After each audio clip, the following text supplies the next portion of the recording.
अपनी बीमारी पर खुश नहीं हूँ, मैं खुश नहीं हूँ कि मुझे एड्स है। शायद ये वो अल्फाज है जो किसी भी एड्स के मरीज से सुने जा सकते हैं। आज 1 दिसंबर को पाकिस्तान समेत दुनिया भर में वर्ल्ड एड्स डे मनाया जा रहा है। आज के दिन हम उन मर्दों, औरतों और बच्चों समेत दुनिया के उन लाखों इंसानों को याद करते हैं जो एड्स की तारीख गलियों में मारे गए। आज भी पाकिस्तान में कई मरीज ऐसे होंगे जो इस मुहलिक बीमारी में रोज़ो शब खामोशी से दर्द सहकर मर रहे हैं या मरने का इंतजार कर रहे हैं। छोटी बड़ी एनजीओज, सरकारी इदारे और अफसर और स्कॉलर्स एड्स के नाम पर करोड़ों डॉलर हजम करके रसीद भी नहीं छोड़ते, लेकिन एड्स के मुताल्लिक बीमारी का इलाज तो दरकिनार, इसके बारे में आगही और सही आदाद शुमार भी हमारे जैसे मुल्कों में आज भी बहुत बड़ा गुनाह ठहराया जाता है। हमारे जैसे मुल्कों की हुकूमतें और गैर सरकारी इदारे बस सिर्फ एड्स से इतनी ही आशना है कि ये मुहलिक मर्ज अक़वाम मुत्तहिदा समेत बैनुल अक़वामी बिरादरी के डोनर एजेंडा पर है। पाकिस्तान एक ऐसा मुल्क है जहां आज भी एड्स के काबिल एतबार आदाद शुमार शायद मौजूद नहीं। यहाँ एड्स के शिकार स्ट्रीट पीपल यानी कि सड़क पर रहने वाले लोग हैं जो नशे के आदी हैं। साथ साथ जिनसी ताल्लुकात, खून की बगैर स्क्रीनिंग ट्रांसफ्यूजन, इंजेक्शन की एक ही सुई या सिरिंज के इस्तेमाल करने वाले भी मौजूद हैं। पाकिस्तान में एड्स के मरीजों के साथ ऐसा सलूक होता है जैसा कि बदकिस्मत लेप्रस से किया जाता है, मगर ये कोई अजीब बात नहीं, क्योंकि आज भी लोग पाकिस्तान में सोचते हैं कि एड्स कोई नाम नेहाद छूत की बीमारी है और जो इसके मरीजों से मिलने और हाथ मिलाने या उनसे गले मिलने से भी लग जाएगी। पाकिस्तान में तो एड्स के मरीजों को अस्पतालों के आइसोलेशन वार्ड्स में रखा जाता है जैसे वो किसी पागल कुत्ते के काटे हुए हों। मगर एक जगह ऐसी भी है जहां उनसे नॉर्मल इंसानों जैसा सलूक होता है, और वो है फेडरल बी एरिया में कायम डॉक्टर आजम का सेंटर। वहां मैंने क्या देखा, आइए आपको भी दिखाती हूँ। हम पॉजिटिव हैं, हम सबकी भी पहचान, हम सबका पाकिस्तान, पाकिस्तान, पाकिस्तान।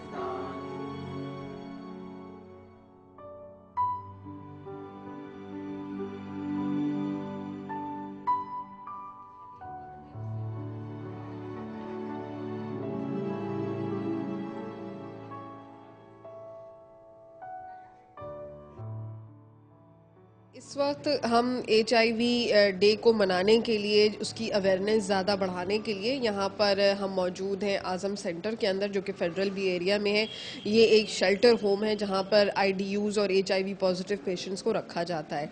इस वक्त मेरे साथ डॉक्टर भीम हिरानी है जो मज़ीद हमें तफसीलात से आगाह करेंगे। बेसिकली आज का प्रोग्राम करने का सारा एजेंडा ही यही है कि पब्लिक के अंदर HIV और एड्स के वायरस के बारे में ज़्यादा से ज़्यादा अवेयरनेस दी जाए, ज़्यादा से ज़्यादा इन्फॉर्मेशन फॉरवर्ड की जाए, ताकि आम देखने वालों को इस बात का अंदाज़ा हो कि HIV क्या चीज़ है और वो एड्स कब बनता है, वायरस कैसे होता है, क्या उसके प्रिकॉशंस हैं, क्या प्रिवेंशंस लिए जा सकते हैं। डॉक्टर भीम, आप मुझे बताइए कि मतलब आप यहाँ पर कब से हैं, काम कर रहे हैं? मुझे 3-4 साल हो गए हैं इस पे यहाँ पर काम करते हुए। अच्छा, डॉक्टर्स मुख्तलिफ होते हैं, मुख्तलिफ फील्ड्स में होते हैं, आपने ये फील्ड ऐसा है कि इस फील्ड को चूज़ करने की जो मेजर वजह है वो वजह ये है कि HIV और एड्स के जो पेशेंट्स होते हैं वो उनकी मेडिकल प्रॉब्लम इतनी ज़्यादा नहीं होती है जितनी सोशल प्रॉब्लम है। वो इस कदर स्टिग्मा एंड डिस्क्रिमिनेशन के शिकार होते हैं सोसाइटी में कि उनके हुकूक के लिए फ़ाइट करना और साथ साथ उनका इलाज भी किया जाए, ये मेरा ख्याल है खाली इलाज से एक बेहतर और सुपीरियर काम था। अच्छा, अब इसमें ये बताएंगे सबसे ज़्यादा, जैसे कि आप यहाँ पर, मैं अंदर आई हूँ तो आप रिसेप्शन एरिया के अंदर हैं, तो सबसे पहले जब पेशेंट आपके सेंटर में आता है तो आप लोग उसको कैसे डील करते हैं? ज़्यादातर तो फैमिलीज़ के साथ आते हैं, लेकिन कुछ ऐसे भी पेशेंट्स हैं कि जो ख़ुद ब खुद चल कर आते हैं, और ये वो लोग होते हैं मेजॉरिटी में जो इंजेक्टिंग ड्रग यूज़र्स होते हैं, जो घर छोड़ चुके होते हैं, स्ट्रीट बेस्ड होते हैं, रात को फुटपाथ पर रहते हैं और दिन भर नशा करते रहते हैं, और वो उनको फैमिली सपोर्ट भी नहीं मिल रही होती है, तो वो खुद चल कर आ रहे होते हैं। और इस वक्त भी आपको जो कुछ लोग जो आए हुए आपको मिलेंगे जो खुद चल कर आए हैं। जब किसी मरीज़ को HIV का वायरस जब लगता है, मुख्तलिफ उसके तरीके होते हैं, और मेरे ख्याल इसके ऊपर भी बात होनी चाहिए कि किस तरह से लगता है। ये लगता है आलूदा सिरिंज इस्तेमाल करने से, जिसमें कि इन्फेक्टेड वो सिरिंज है जिसमें HIV का वायरस पहले से मौजूद हो, वो अगर शेयर की जाए तो, या फिर ये कि आलूदा जराही के आलात या हजाम के आलात, रेज़र वगैरह, ब्लेड वो अगर इस्तेमाल किए जाएं उससे ये होता है।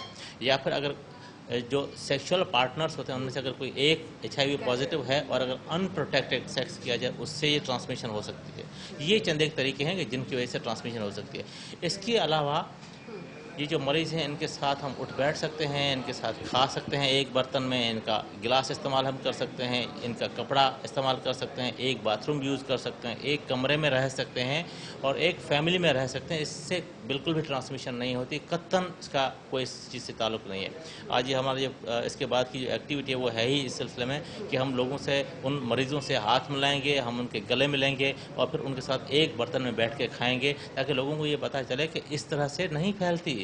मैं एक डॉक्टर हूं और मैं अभी उनके साथ बैठ के खाना खाऊंगा तो खाना खाने से बिल्कुल भी एड्स नहीं फैलती। एड्स जो है वो इतना बड़ा प्रॉब्लम है नहीं जितना कि स्टिग्मा एंड डिस्क्रिमिनेशन की वजह से इसको एक दहशत की अलामत बना दिया गया। ये इतना बड़ा प्रॉब्लम है बिल्कुल भी। बहुत शुक्रिया डॉक्टर भीम ईरानी। जैसे कि वो हमें बता रहे थे डॉक्टर साहब कि एड्स इतना बड़ा इशू है नहीं जिस हद तक उसको बना दिया गया है, और सबसे ज़्यादा इशू जो डॉक्टर साहब का बताना है कि सोशल प्रेशर और डिस्क्रिमिनेशन, ये वो इश्यूज़ हैं जो मरीज़ को, जो कि HIV पॉजिटिव होता है या कैरियर होता है, उसको मज़ीद प्रेशराइज कर देता है। जैसे डॉक्टर साहब ने बताया कि किसी भी पेशेंट के साथ बैठकर खाना खाने से, उसके ग्लास में पानी पीने से, उसके साथ चाय पीने में, या इवन उसके साथ एक कमरे में रहने से, घर में रहने से, एज अ फैमिली रहने से उससे कोई इफेक्ट नहीं होता, उससे एड्स नहीं लग जाता या HIV दूसरे फैमिली मेंबर्स कैरियर्स नहीं हो जाते।